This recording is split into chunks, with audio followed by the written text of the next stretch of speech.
Ngayon ko sa inyo ha, kagabi lang pala. Ngayon pa lang yung ano yan.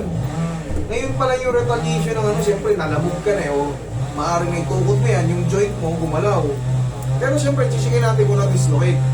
Pero ngayon, wala pa kayong dapat ipag-alala kung makirot siya kasi parang wala naman natapilok. Natapilok ka nga ng bukas, ano pakiramdam mo? Hindi ka makatapak. Ganon din yan. Tapilok. Sakit na yan? Grabe oh. Paano na lang pag hinilot ko pa ito? Ito kasi bumagsak itong lugar. Madali lang naman to. Yun lang ang dito Sobrang lakas ba ng pagkakabagsak mo, sir? mabilis kasi yung hindi ko Baka nadaganan mo, bilit ka. Buti hindi ko na itukod to. Paano ba nangyari sa'yo? Ito ang bumalya? Pag slide ko ganun, ito ang bumagsak. Hindi ko na nga nakuha ang iunat dito para Mali, matukod eh. Sabihin mo kung masakit na masakit ha. Yan. Yan. Yan, wala. Kaya, baka may fracture kasi. Wala? Dito sa junction. Eh, meron pa okay. Yan, dito sa junction. Pag sa junction, okay lang eh. Kaysa yung sa mga purong ano, sa proximal bone. Pag yan pinindot ko yung proximal bone mo, tumaray ka, wala, hindi kita gagalawin. Ang gagawin ko sa ipapa-x-ray kita. Pero pag sa junction, Sa pag ano, wala. wala. Ano ha? Yan, pamewang. Nagkabaliwag. Sige, tigasan mo tong siko mo papunta sa akin. Tigasan mo.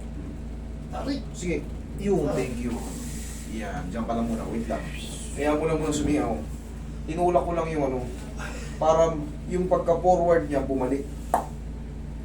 Tapos, final shot. Huwag mo lalabanan na. Thank you.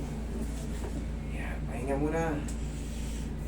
Tapos pwede na nating i-try-try. Hindi maangat eh. Hindi ba yung ganun? Oh, dito. Eh, medyo ano na. Ayan na. Oo.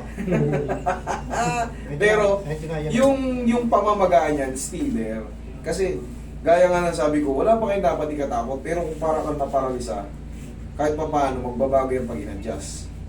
Ibig sabihin, tama yung adjustment. Kasi kung mali, hindi niya pa rin maangat yan. Lalo manghihina. Ayan, tumataas na, sir. Sige, tayo. Tumataas na. Kanina hanggang dito lang eh. Yes, thank you Lord. Kahit pa paano, pag tinulungan yan, mas mataas na yan. Walang umiipit. Pero, dahil sa swelling, dahil sa nabaldog, normal magre-retaliate yung swelling or pamamaga. Pero, hindi pa yan tapos. Ang gagawin mo dyan, bossing, huwag mo munang ibubuhat ng mabigat kasi bagong adjust. Possible na pag... Kasi kaya mo yung ganito eh, baka i-try mo, kaya mo yung ganito. Huwag mo nang hanapin yung ano, huwag mo nang hanapin yung mga pain. Kumbaga, huwag mo na i-challenge, kunyari may pain sa ganito.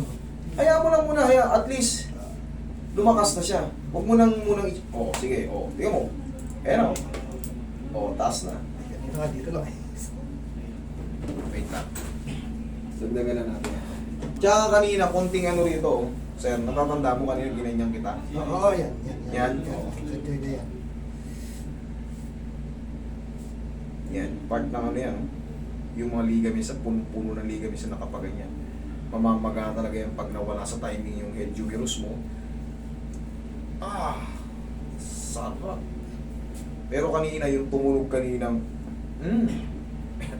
yun ay nagpalakas.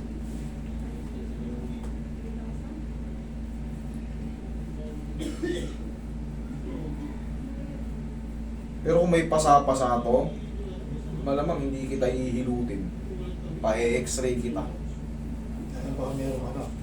Oo, tsaka wala kang dala eh. Double check ko yung buto mo. Pagka umaray ka dyan, I'm sorry. Pero sa junction, mas maganda.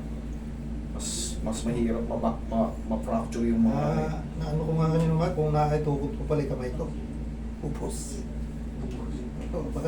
Baka dito lumabas. Ganun nga sir, oo. Meron pa rin. Meron pa, hanggang dito pa. Ganito ka. Sige, pag ganun. Yan. Pero medyo may bigat pa. Yan. Ang mahalaga, nagbago na.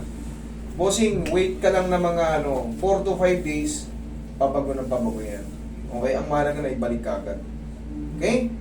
Rest lang yan, 4 to 5 days. Ganito, bigyan pa kita ng assurance.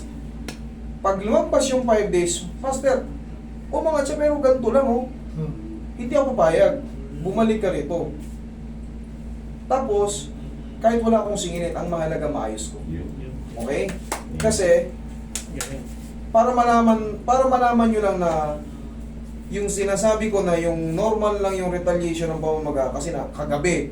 Siyempre, bukas yan, makipagsuntukan kayo bukas. Sakit. Ang sasakit ng katawan mo. Ganun lang yun, normal lang yun. Kaya nga sabi ko normal lang yun. Pero ito nga, bigyan ko kayo ng assurance within 5 days at master, parang kulang eh. Umangat siya pero ganito lang oh. Bumalik ka sa akin, ipipray ko yan hanggang sa hindi ka gumagaling. Okay? Thank you. you.